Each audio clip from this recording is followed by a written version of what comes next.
Hello everyone दोस्तों, आज की वीडियो में हम बात करने वाले हैं बिलिंग इंजीनियरिंग के बारे में। बहुत सारे स्टूडेंट्स को डाउट है इसका शुरुआती वीडियो कैसे होता है, इसमें क्या चीज़ों का ध्यान रखा जाता है, कौन से टाइप के बिल होते हैं, उन अलग अलग टाइप के बिलों में कौन सी बातों का ध्यान रखा जाता है, आइटम रेट बिल क्या होता है, या अगर हम बात करें दोस्तों लमसम बिल क्या होता है, अगर हम बात करें दोस्तों बिल फॉर्म किसे कहते हैं, एब्स्ट्रैक्ट बिल क्या होता है, और न जाने कितने सारे डाउट्स स्टूडेंट्स के दिमाग में रहते थे। इसलिए हमने एक सोचा कि बिलिंग इंजीनियरिंग के ऊपर थोड़ा सा आपको नॉलेज दिया जाए। और एक और बात ध्यान रहे दोस्तों कि अगर आप ये वीडियो देख रहे हो तो आपको नोट और पेन के साथ रेडी रहना है। कैसे रेडी रहना है दोस्तों? नोट भी अपनी तैयार रखनी है, नोटबुक भी, और दोस्तों पेन भी तैयार रखना है। कोई कैलकुलेशन अभी नहीं करवाऊंगा, लेकिन ये बहुत ज्यादा वैल्यूएबल है। आप सारे कॉन्सेप्ट को बहुत अच्छे से सीखना चाहते हैं, समझना चाहते हैं, तो बिलिंग इंजीनियरिंग का फाउंडेशन मजबूत करना चाहते हो तो ये वीडियो को ध्यान से देखना। सिर्फ देखना ही नहीं है, आपको चीजों को नोट डाउन भी करना है। बहुत आसान अंदाज में समझाने की कोशिश करूंगा, आसान भाषा में समझाने की कोशिश करूंगा, और ब्रीफ देने की मैं आपको कोशिश करूंगा ताकि आपका फाउंडेशन मजबूत हो और आप बिलिंग इंजीनियरिंग में आगे बढ़ सको। चलिए दोस्तों, सबसे पहले तो ये जान लेते कि बिलिंग इंजीनियरिंग है क्या। What is billing engineering? ठीक है, billing engineering is a specialised role in a construction and infrastructure industry that focuses on managing, preparing, verifying and progressing या processing billing related to construction works. अब यहां पर दोस्तों सबसे पहले इतना हमने सीखा, इतना समझा, इससे क्या समझ में आया कि बिलिंग इंजीनियरिंग कंस्ट्रक्शन इंडस्ट्री में या जहां कहीं पर भी इंफ्रास्ट्रक्चर बड़ा अच्छा बन रहा है, चाहे वो कमर्शियल हो चाहे रेसिडेंशियल हो, वहां पर दोस्तों बिलिंग इंजीनियर की रिक्वायरमेंट होती है।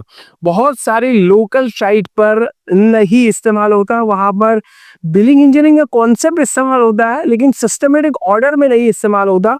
जो बिलिंग के फॉर्म्स होते हैं वो प्रॉपर नहीं होते। बिलिंग का काम तो सब जगह होता है, चाहे छोटी इंडस्ट्री हो कि बड़ी इंडस्ट्री हो। लेकिन अगर दोस्तों आप बड़ी कंपनी में काम करते हो, प्रॉपर तरीके से जहां कंस्ट्रक्शन वर्क हो रहा है, वहां पर दोस्तों बिलिंग इंजीनियर अपॉइंट किया जाता है और बहुत अच्छी खासी सैलरी होती है। तो बिलिंग इंजीनियर का काम क्या होता है कि मैनेज करना, बहुत सारे तामझाम हो गए, बहुत सारे बिल्स होंगे, अलग अलग एक्टिविटीज के बिल होंगे, अलग अलग इक्विपमेंट के बिल होंगे, लेबर के बिल होंगे, मटेरियल के बिल होंगे, और बहुत सारी चीजों के बिल होंगे।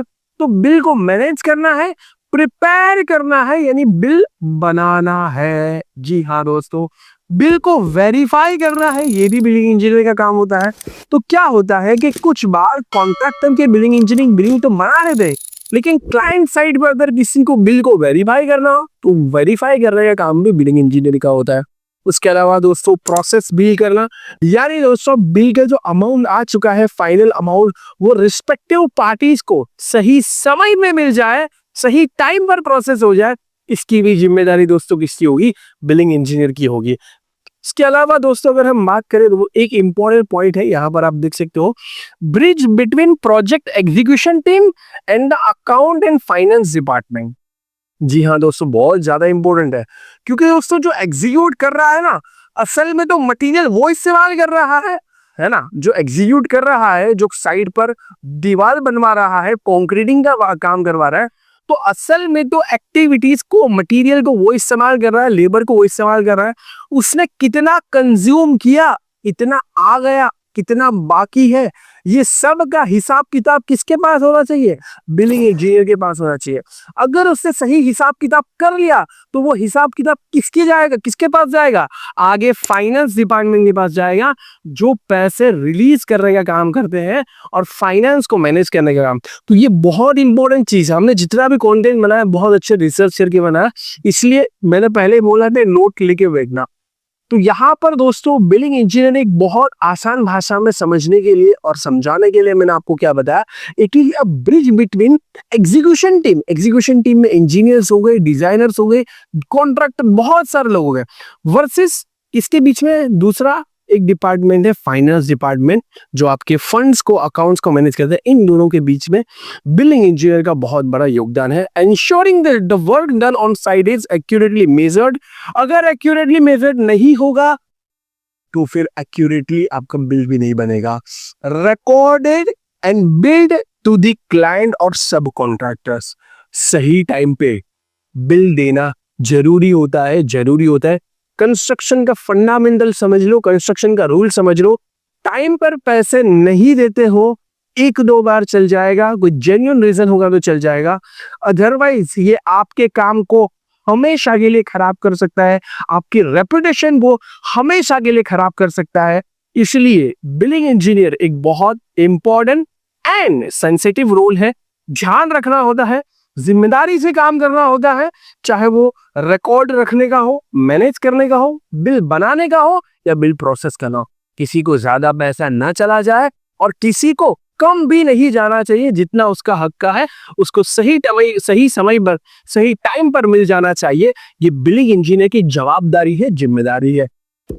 बिलिंग इंजीनियर का जैसा कि हमने देखा कि वेरीफाई करना है, मैनेज करना है, प्रिपेयर करना है, मेजर करना है, रिकॉर्ड करना है, क्लाइंट को बिल देना है, प्रोसेस करना है, एग्जीक्यूशन टीम और अकाउंट डिपार्टमेंट के बीच में ब्रिज की तरह काम करना है।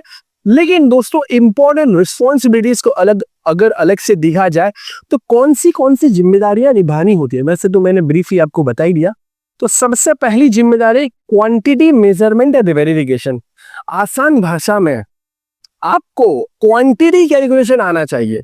बिलिंग इंजीनियर आपको बन रहे हो, सीखना चाहते हो, बिलिंग में इंडस्ट्री में आगे बढ़ना चाहते हो, तो क्या इंपॉर्टेंट है? Quantity measurement. और आपको पता होगा कि भारत देश में क्वांटिटी कैलकुलेशन के ऊपर मेरे से ज्यादा किसी के वीडियोस नहीं है। मैं जेन्युइनली बता रहा हूँ, पूरे भारत देश में कंस्ट्रक्शन वर्क में और सिस्टमेटिक ऑर्डर में, ऐसा रैंडम नहीं, सिस्टमेटिक ऑर्डर की कि मैं 3 साल से दोस्तों वीडियो बना रहा हूँ क्वांटिटी कैलकुलेशन और क्वांटिटी सर्विंग। तो हमारा सबसे इंपॉर्टेंट कोर है ना। हमारे क्वांटिटी सर्विंग के कोर्स भी हैं, वो सोशल मीडिया पे भी मैंने बहुत सारे शॉर्ट वीडियोस भी बनाए, लॉन्ग वीडियोस भी बनाए।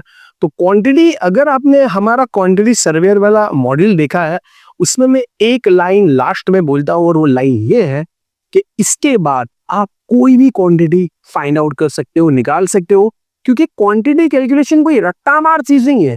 ये फॉर्मूला की अंडरस्टैंडिंग से आता है कि कहां पर किस टाइप का फॉर्मूला बन सकता है। वहां पर वॉल्यूम को आपको समझ में आना चाहिए, एरिया को समझ में आना चाहिए और लंबाई को समझ में आना चाहिए आपके दिमाग में। तो ये दोस्तों सबसे पहली जिम्मेदारी है क्वांटिटी मेजर में। और सिर्फ और सिर्फ मेजर नहीं, अगर किसी और ने मेजर कर ली है क्वांटिटी तो आपका वेरिफिकेशन का काम होना चाहिए। यानी दोस्तों अगर साइट इंजीनियर जिसका क्वांटिटी कैलकुलेशन या क्वांटिटी मेजरमेंट का काम है या मटेरियल मेजरमेंट का काम है या वर्क मेजरमेंट का काम है, तो दोस्तों उसके काम को वेरीफाई करने के लिए भी नॉलेज चाहिएगा।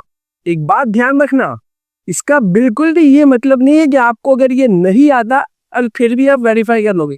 अगर कोई चीज आपको नहीं आ रही तो आप वेरीफाई कौन से बेसिस पर करोगे? बातचीत करके क्या? नहीं दोस्तों, आपको प्रॉपर पता होना चाहिए कि उसने जो सीमेंट का कैलकुलेशन किया है, उसने जो ईंटों का कैलकुलेशन किया है, उसने जो कंक्रीट का कैलकुलेशन किया है, उसने जो रेनफोर्समेंट का कैलकुलेशन किया है, वो सही है या नहीं है। इसलिए सही है या नहीं है ये डिसाइड करने के लिए आपको भी चीजें आनी चाहिए। सेकंड दोस्तों, बिलिंग एंड डॉक्यूमेंटेशन है। यहां पर ही तो असली खेल है। देखो बहुत सारे लोगों को क्या लगता है कि बिल में क्या करना है, भाई ये क्वांटिटी इतने रुपए की हो गया प्राइस, ये क्वांटिटी इतने रुपए की हो गया प्राइस। ऐसा नहीं होता। आगे आप थोड़ा देखोगे तो आपको खुद आइडिया आएगा कि यार ये तो बहुत जबरदस्त चीज है, बहुत मजेदार चीज है, दिमाग लगाने वाली चीज है। मतलब अगर कोई ये सोच रहा है कि भाई मेरा नहीं दिमाग चलता मैथमेटिक्स वगैरह में और हिसाब किताब में, तो दोस्तों आपका फिर बिलिंग इंजीनियरिंग में काम नहीं है। क्योंकि बिलिंग इंजीनियरिंग में चौकन्ना रहना, दिमाग खुला होना, मैथमेटिक्स का आना, ये सब बहुत ज्यादा जरूरी है। बिलिंग एंड डॉक्यूमेंटेशन में इसलिए बहुत ज्यादा इंपॉर्टेंस है ये सारी चीजें मैंने बताई, क्योंकि हर एक कॉन्ट्रैक्ट के क्लॉज होते हैं, सर्टेन क्लॉज होते हैं। ये बिलिंग के ऊपर बहुत ज्यादा इंपैक्ट करते हैं कि अगर ऐसा हुआ तो ये कंसिडर किया जाएगा, ऐसा हुआ तो ये कंसिडर किया जाएगा, डिले होगा तो ये कंसिडर किया जाएगा, अगर बीच में बिल चाहिएगा तो ये क्लॉज, बहुत सारे इंपॉर्टेंट क्लॉजेस होते हैं। इसलिए डॉक्यूमेंटेशन वर्क में भी आपकी दिलचस्पी होनी चाहिए। Rate analysis and estimation. जी हाँ दोस्तों, जैसे क्वांटिटी मेजर करते हैं तो क्वांटिटी आप मेजरमेंट तभी कर पाओगे जब आपको उसको एस्टिमेट करना आता होगा, प्राइस के साथ उसको एसोसिएट करना। यानी सिर्फ मेजरमेंट करके क्या बैठ थोड़ी जाना, मीटर क्यूब में आ गया आप क्या करेंगे। अब भाई मीटर क्यूब में आपका आंसर आ चुका है, फॉर एग्जाम्पल कंक्रीट की बात करें तो 1 मीटर क्यूब के कितना भाव है, कितना प्राइस है, ऐसे जो भी मेजर्ड क्वांटिटी है उसको उसको पैसे से, रेट से एनालाइज करना कि हाँ उसका उतना भाव बनता है कि नहीं बनता, प्राइस के साथ एनालिसिस करना, ये आपका रेट एनालिसिस एंड एस्टिमेशन हो जाएगा।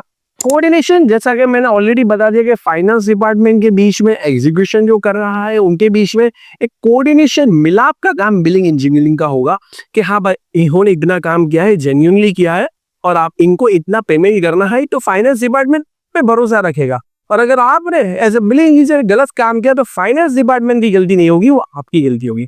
इसलिए आप सही डेटा, सही बिल प्रोसेस करवाए फाइनेंस डिपार्टमेंट से। फाइनेंशियल एंड कॉस्ट कंट्रोल, देखो कॉस्ट कंट्रोल इसी वजह से बिलिंग इंजीनियरिंग का बहुत अच्छा स्कोप है, भारत के अंदर भी भारत के बाहर भी। बिलिंग इंजीनियरिंग अगर सही तरीके से हो गई ना, अगर आपने सही तरीके से एक बड़ी कंस्ट्रक्शन साइट के बिल को मैनेज किया, प्रिपेयर किया, उसको प्रोसेस करवाया, depending upon the project size आप बहुत सारे पैसे बचा के दे सकते हो। जी हाँ दोस्तों, आपने सही सुना, एज अ बिलिंग इंजीनियर आप इतनी वैल्यू दे सकते हो कि आप प्रोजेक्ट की कॉस्टिंग को ऑप्टिमम कर सको, उसकी कॉस्ट को बढ़ोतरी नहीं दे सको, क्योंकि साइट पर बहुत सारी चीजें चोरी हो जाती है, वो चोरी होने वाली चीजों का भी बिल बन जाता है। साइट पर बहुत सारी चीजें वेस्ट हो जाती है, वो वेस्ट होने वाली चीज की भी अकाउंटिंग नहीं होती। एक आगे आएगा इसके अंदर टाइप के अंदर रिकॉन्सिलेशन बिल, उसके अंदर यही होता है कि भाई कितना मटेरियल इस्तेमाल हुआ, कितना बाकी रह गया है और कितना आया था, डिफरेंस कितना है, ये सब कुछ ध्यान से चेक करके, तो अगर आपने सही टाइम पर सही अमाउंट प्रोसेस किया, और यही रिक्वायरमेंट होता है, इसीलिए बिलिंग इंजीनियर को हायर करते हैं, तो बहुत सारा पैसा प्रोजेक्ट का वो बचा के दे सकता है। इसीलिए इसको बोलते हैं दोस्तों, कॉस्ट कंट्रोल करने में बिलिंग इंजीनियर का बहुत अच्छा, बहुत बड़ा योगदान है। और अगर आप पैसे बचा सकते हो तो आपकी वैल्यू, सोच लो आपकी वैल्यू बढ़ी जाएगी ना, आपको एक बहुत रिस्पेक्टेड नजर से और बहुत रिस्पेक्ट के साथ आपके काम को देखा जाएगा, अगर आप कॉस्ट बचा के देते हो क्लाइंट को भी और साथ में जो काम कर रहा है उनके, या जिनके बिहाफ में आप प्रोजेक्ट कर रहे हो उनके। तो कॉस्ट कंट्रोल ये ध्यान है। कंप्लायंसेस एंड रिपोर्टिंग, दोस्तों जैसा कि मैंने बताया कि अलग अलग टाइप के क्लॉज होंगे, अलग अलग government bodies, central government bodies, या अगर हम बात करें स्टेट गवर्नमेंट बॉडीज, उसके लिए बहुत सारी चीजें आपको ध्यान रखनी होगी, कंप्लायंसेस के बारे में भी ध्यान रखना होगा। और जब आपका चीजें रेडी हो जाए तो उसको सही टाइम पे सही जगह पर रिपोर्ट करना, ये भी आपकी एक जिम्मेदारी है। तो रोल एंड रिस्पॉन्सिबिलिटीज आपको समझ में आ चुकी होगी। Quantity measurement and verification, billing and documentation, rate analysis and estimation, coordination, अलग अलग टीम के बीच में कोऑर्डिनेट करवाना, financial and cost control, compliances and reporting. अब दोस्तों आपको बहुत अच्छे से क्लियर हो गया होगा, उम्मीद करता हूं अभी तक, कि बिलिंग इंजीनियर कितना वैल्यूएबल रोल है अगर हम कंस्ट्रक्शन इंडस्ट्री में बात करें। एक और इम्पोर्टेंट चीज यहां पर मैं बताना चाहता हूं, सबसे बेस्ट किसके लिए है, किसको बिलिंग इंजीनियरिंग में आगे बढ़ना चाहिए। मेरे हिसाब से जिसने सिविल इंजीनियरिंग डिग्री बहुत अच्छे से कंप्लीट की है, बहुत अच्छे से मतलब बहुत अच्छे से, यानी गेट वगैरह का एग्जाम भी दिया है, थोड़ा कॉम्पिटिटिव उसके अंदर एक भावना है कि हाँ वो चीजों को झेल सकता है, चीजों को कैलकुलेट कर सकता है, चीजों को एनालिसिस कर सकता है, दिमाग बहुत अच्छा है जिसका, जिसने अच्छे सीजीपीए के साथ सारे सब्जेक्ट को समझा है, कॉम्पिटिटिव एग्जाम, गेट, एसएससी या कोई अच्छी एग्जाम दी है, जिस वजह कुछ अच्छा खासा कर गया है, उनके लिए बिलिंग इंजीनियरिंग बहुत आसान भी हो जाएगा और बहुत बढ़िया भी स्कोप हो जाएगा। इसका बिल्कुल भी ये मतलब नहीं कि बाकी लोगों के लिए नहीं है, मैंने क्या बोला कि आइडियल उनके लिए है कि जिन्होंने सिविल इंजीनियरिंग डिग्री 4 साल का बहुत अच्छा कंप्लीट किया है, उनके लिए बिलिंग इंजीनियरिंग में बहुत अच्छा मौका है। 4 साल का आपने अगर सिविल इंजीनियरिंग कंप्लीट किया है, या कंस्ट्रक्शन फील्ड में कहीं पर भी हो, कोई डिजाइनिंग सेक्टर में हो, या कोई एग्जीबिशन सेक्टर में हो, या कोई साइट सुपरवाइजर सेक्टर में हो, या साइट इंजीनियरिंग वाले सेक्टर में हो, या क्वांटिटी सर्वेयर के तौर पर हो, वहां से आपको अपनी प्रोफाइल को स्विच करना है। यानी प्रोफाइल को एक डायरेक्शन में ले जाना है कि भाई मैं एक जनरल प्रोफाइल में हूँ, ये साइड का यार मेरे को कभी क्वांटिटी मेजर करनी पड़ती है और कभी मेरे को लेबर वालों के साथ भी बात करनी पड़ती है, मटेरियल वालों के साथ। जनरल काम साइड पर मजा नहीं आ रहा, मुझे तो ऑफिस में बैठकर बिलिंग का काम करना है। तो अगर आपके पास जेन्युइन स्किल है तो आप डेफिनेटली बिलिंग इंजीनियरिंग को ही फोकस रखिए, बहुत अच्छा इसमें करियर बना सकते हो। बहुत जरूरी पोजीशन है ये साइट पर। और जो बहुत सारे कॉन्ट्रैक्टर्स और बिल्डर्स भी हमारे साथ जुड़े हुए हैं, उनसे मैं विनती करना चाहता हूँ, उनसे मैं निवेदन करना चाहता हूँ कि 40-50 हजार बचाने के चक्कर में 40-50 हजार बचाने के चक्कर में आप बहुत सारा अपनी साइट का नुकसान कर रहे हो, बहुत सारा घाटा कर रहे हो। इसलिए साइट के ऊपर बिलिंग इंजीनियर, पूरे कंस्ट्रक्शन प्रोजेक्ट के अंदर बिलिंग इंजीनियर रखे। बड़ा कंस्ट्रक्शन प्रोजेक्ट है तो बिलिंग इंजीनियर्स रखे, एक से ज्यादा भी रख दे कि एक सेगमेंट ये देखे, एक सेगमेंट देखे, मल्टीपल आपस में कोऑर्डिनेट कर ले। तो कहने का मतलब ये कि मैंने आपको बता दिया कि अगर आपने सिविल इंजीनियरिंग कंप्लीट किया तो आपके लिए सबसे बेस्ट चीज है शांति से। और इसके अलावा इसका बिल्कुल भी ये मतलब नहीं ये बाकी लोग नहीं कर सकते, बाकी लोग भी अलग अलग प्रोफाइल में है, तो अलग अलग प्रोफाइल से बिलिंग इंजीनियरिंग वाली प्रोफाइल पे फोकस करके सीख कर आ सकते हो। जब भी इंटरव्यू लिया जाएगा तो बिलिंग के क्वेश्चंस होंगे, आपको क्या पता है CPWD स्पेसिफिकेशन है, IS 1200 आगे मैं बात करने वाला हूँ, ये सब चीजें पता है कि नहीं पता। क्योंकि अगर आपको नहीं पता मोड ऑफ मेजरमेंट क्या है तो आप क्या ही बिल बनाओगे, क्या ही बिल बनाओगे। और मेरा काम यहाँ पर यही है, जितने भी लोग मुझसे जुड़े हुए हैं, जितने भी लोग हमारे सिंप्लीफाइड एकेडमी के साथ जुड़े हुए हैं, मेरा काम यह है कि उनको सही रास्ता दिखाऊं, उनको सही नॉलेज दूं, ताकि वो अपना इंटरव्यू भी क्रैक कर पाए, अपना एक माइंडसेट बना पाए और खूब सारी मेहनत कर पाए। बिना मेहनत के कुछ हासिल नहीं होगा। आपको अगर बिलिंग इंजीनियरिंग में जाना है तो दोस्तों बहुत ज्यादा मेहनत करनी होगी, क्योंकि रिस्पॉन्सिबिलिटी भी उतनी ज्यादा वैल्यूएबल है और पैसे भी ज्यादा मिलेंगे, पैसे भी अच्छे मिलेंगे। जी हाँ, ये सच्चाई है, साइड रियलिटी, लेकिन मेहनत खूब है यहाँ पर। चलो, तो जैसा कि मैंने ऑलरेडी बहुत सारी तारीफ कर दी और बहुत सारी चीजें बता दी, तो ये एग्जीक्यूशन नहीं है, एग्जीक्यूशन कर रहा है उसका मेजरमेंट है, उसका वेरिफिकेशन है। ये डिजाइन नहीं है। ऑटोकैड 2D 3D या मटेरियल की लाइब्रेरी से बहुत अच्छा आपने चमका दिया अपने डिजाइन को, नहीं दोस्तों। बिलिंग इंजीनियरिंग में डिजाइनिंग के माध्यम से किसी चीज को चमकाना भी नहीं है, ना ही उसमें 2D 3D की रिक्वायरमेंट है और ना ही उसमें साइड पर पसीना रोज बहाने की रिक्वायरमेंट है। लेकिन दोस्तों, अगर आपने सही तरीके से नहीं किया बिलिंग को, तो आपको AC में बैठ कर भी पसीने आ सकते हैं। जी हाँ दोस्तों, ये सच्चाई है, क्योंकि मामला यहाँ पर पैसों का है। आसान भाषा में बिलिंग एक तरीके से अकाउंटिंग है, एक तरीके से कंस्ट्रक्शन फील्ड के अंदर हिसाब किताब का काम है, जिम्मेदारी वाला काम है। बियॉन्ड डिजाइन एंड एग्जीक्यूशन में है। जिनको डिजाइन से बहुत लगाव होता है उनको डिजाइन ही करनी चाहिए, जिनको एग्जीक्यूशन में मास्टरी होती है उनको एग्जीक्यूशन ही करना चाहिए। लेकिन दोस्तों, अगर आप एग्जीक्यूशन में हो और नहीं मजा आ रहा, बिलिंग में आपको सीख कर आगे जाना है, तो आपको जरूर से जाना चाहिए। अगर हम बात करें दोस्तों कि ये कंस्ट्रक्शन इंडस्ट्री में कितना इंपॉर्टेंस रखता है या कितना जटिल कार्य है, दोस्तों जैसा कि मैंने आपको पहले ही बताया, कुछ लोगों को जो लगता है कि भाई quantity price, quantity price, quantity price हो गया बिल। दोस्तों ऐसा नहीं है। बिलिंग इंजीनियरिंग के अंदर सबसे इंपॉर्टेंट जो सेगमेंट है ना, वो डॉक्यूमेंटेशन का है कि भाई कॉन्ट्रैक्ट की टर्म्स एंड कंडीशन क्या है, मोड ऑफ मेजरमेंट क्या है, पेमेंट देने की तारीख क्या है, पेमेंट देने के स्टेजेस क्या है, कौन कौन से एग्जीक्यूशन वर्क काउंट हो गए, कभी कोई अगर काम एक्स्ट्रा हो जाएगा तो उसको एक्स्ट्रा आपको बिल जनरेट करने पड़ेंगे, अलग अलग टाइप के बिल जनरेट है। कभी प्राइस में वेरिएशन होगा तो प्राइस एस्केलेशन के फॉर्मूलाज को भी अकाउंट करना पड़ेगा। बहुत जबरदस्त चीज है और उसका कैलकुलेशन प्रॉपर तरीके से आपको करना होगा। तो कहने का मतलब ये है कि ये बिलिंग इंजीनियरिंग के अंदर बहुत सारी चीजें आपको ध्यान रखनी होगी। कंस्ट्रक्शन इंडस्ट्री में एक वन ऑफ दी कॉम्प्लेक्स चीज है जिसको आप रिजॉल्व करने बैठे हो बिलिंग इंजीनियरिंग के माध्यम से। जैसा कि मैंने दोस्तों आपको बताया कि IS 1200, इससे बहुत सारे पार्ट, पार्ट 1, 2, 3, 20, 25, 27, 28 बहुत सारे पार्ट्स है। डिपेंडिंग अपॉन द रिक्वायरमेंट आप उस पार्ट्स को सिलेक्ट कर सकते हो। अच्छी बात यह दोस्तों कि मैं तैयारी करके आपके पास आया हूं, तो मैंने IS 1200 का पहला पार्ट आपके सामने रखने की कोशिश की है। आपको ये सारी हमारी आईएएस कोड की फ्री लाइब्रेरी के अंदर भी मिल जाएगी और डाउनलोड करना आजकल तो इसको बहुत आसान है, तो कोई ये बड़ी बात नहीं है, ठीक है। यहाँ पर जैसा कि आप देख सकते हैं, लेकिन डाउनलोड करके करते क्या भाई? डाउनलोड तो दुनिया में इतनी सारी चीजें हो सकती है, लेकिन डाउनलोड करके क्या करें भाई? आपके पास उसकी जानकारी नहीं होगी ना, तो डाउनलोड करने का क्या फायदा? आपके पास अगर वो चीज की जेन्युइन जानकारी है, उसकी समझ है, वही मैं आपको देने बैठा हूं, तो आपको डाउनलोड करने के बाद उसका फायदा कैसे उठाए वो भी पता चलेगा।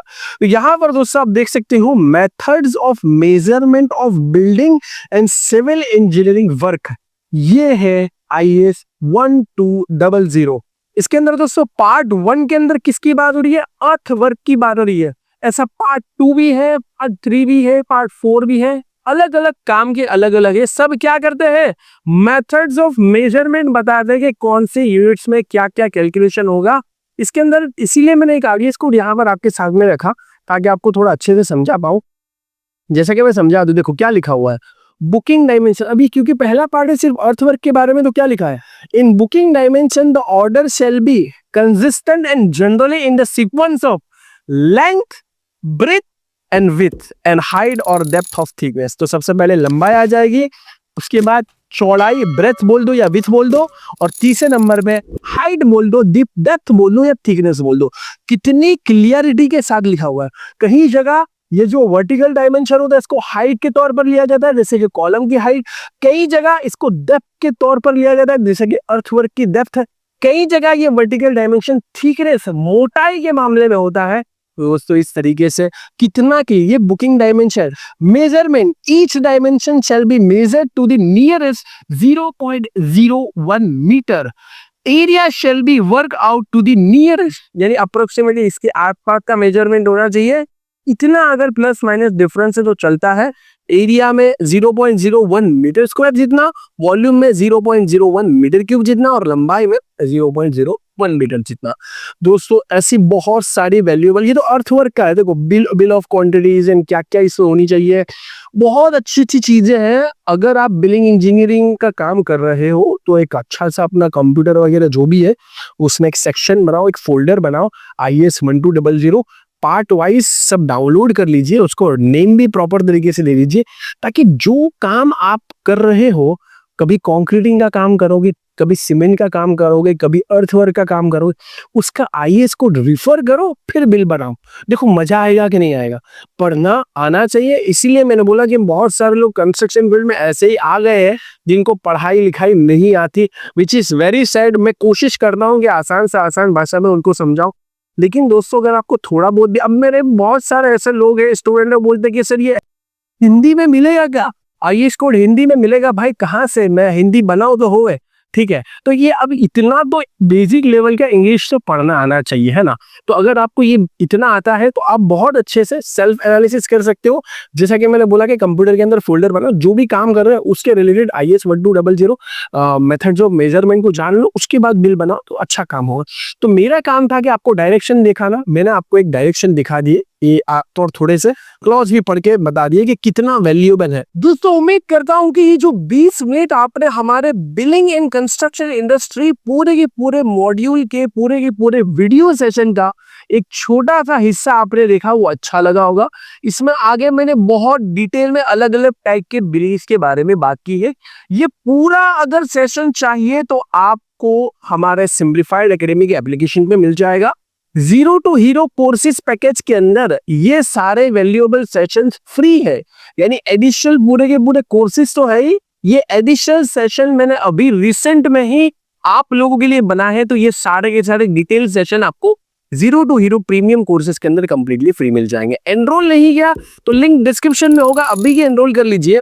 सिर्फ और सिर्फ बिलिंग एंड कंस्ट्रक्शन इंडस्ट्री नहीं, बल्कि साथ में दोस्तों मैंने 101 इंपॉर्टेंट कंस्ट्रक्शन के कॉन्सेप्ट, इसके अलावा मैंने how to make money construction industry में, सिविल इंजीनियर कैसे पैसे बना सकता है कंस्ट्रक्शन इंडस्ट्री में, इंटीरियर डिजाइनर, आर्किटेक्ट या साइट पर काम करने वाले कैसे पैसे बना सकते हैं, उसका पूरा स्ट्रक्चर समझाया है।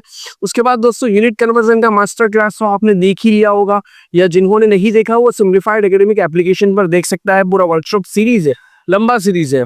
उसके अलावा दोस्तों क्यूए एंड क्यूसी के क्वेश्चन एंड आंसर जो इंटरव्यू में पूछे जाते हैं ये बहुत इंपॉर्टेंट है, ठीक है। क्यूए एंड क्यूसी का बहुत ज्यादा वैल्यू है, इस ये वाले सेशन को भी देख लीजिए। इसके अलावा दोस्तों कंस्ट्रक्शन इंडस्ट्री में कौन सा ट्रेंड अभी आने वाले समय में बढ़िया हो सकता है, कंस्ट्रक्शन इंडस्ट्री कहाँ जा रही है, इंडिया के पॉइंट ऑफ व्यू से, भारत के पॉइंट ऑफ व्यू से बात की गई है, ये भी एक बहुत अच्छा को सेशन मिल जाएगा। उसके अलावा दोस्तों 25 बेसिक एलिमेंट जो खास करके हमारे नए ऐसे लोग हैं जो सीखना चाहते हैं उनके लिए ये वाला सेशन सबसे पहले ही देखना जरूरी होगा, क्योंकि बहुत आसान भाषा में उनको पूरा समझ में आ जाएगा कि बिल्डिंग कंस्ट्रक्शन का एक प्रॉपर सीक्वेंस क्या होता है। उम्मीद करता हूं दोस्तों आप सीख पा रहे होगे, सीखते रहिए और आगे बढ़िए।